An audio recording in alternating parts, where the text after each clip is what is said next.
সৰগত জুবিনৰ আদৰণি সভা আৰু মায়াবিনী। আজি বাৰু সৰগত কম সভা বহিছেনে?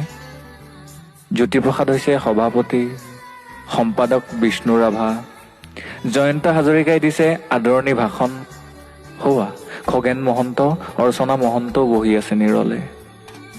দেখিছো আগৰ শাৰীত প্ৰতিমা বৰুৱা বাইদেউৰ সৈতে দীপালী বৰঠাকুৰ, সংগী হৈ বহি আছে নীলপৱন বৰুৱাও। ভিতালীবাৰ আজি ভীষণ ব্যস্ততা, কিয়নো জোনবাইৰ দেশলৈ জুবিন আহিছে। সৰগ সজোৱাৰ দায়িত্ব ভিতালীৰ। অৱশ্যে সহায় কৰিবলৈ লগতে আছে গায়ত্ৰীও। ভগ্নী জংকীৰ চকু আজি চলচলীয়া। এই দিনটোৰ বাবেই যেন ৰৈ আছিল তাই। দাদা আহিব, হেঁপাহ পলোৱাই মনৰ কথা পাতিব। এচুকত বহি জুবিনদালৈ চাই আছে ৰাজীৱ শদিয়ায়ো। মুঠতে সৰগৰ অসম ভৱনত আজি বিশাল সভা।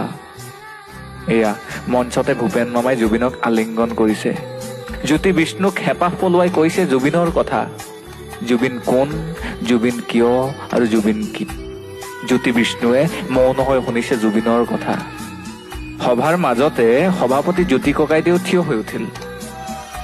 কোনেও ধৰিব পৰা নাই কি হল জ্যোতিপ্ৰসাদৰ। কলাগুৰুৰ ফালে আকুল দৃষ্টিৰে চাই কলে কিবা এটা।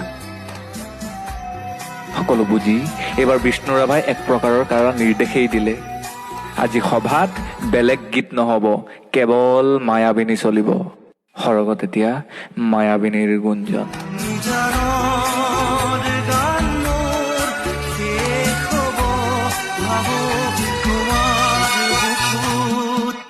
কেৱল মায়াবিনী।